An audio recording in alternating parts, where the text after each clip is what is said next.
Tylytuomio ilmatieteen laitokselta. Tylytuomio ilmatieteen laitokselta.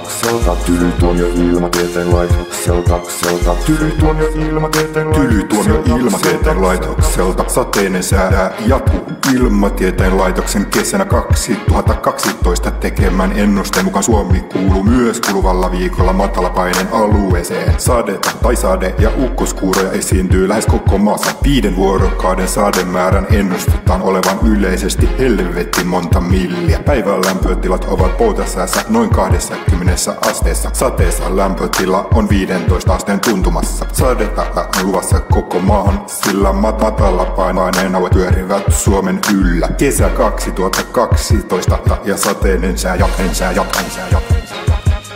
Tylytuomio ilmatieteen laitokselta. Tylytuomio ilmatieteen laitokselta. Tylytuomio ilmatieteen laitokselta.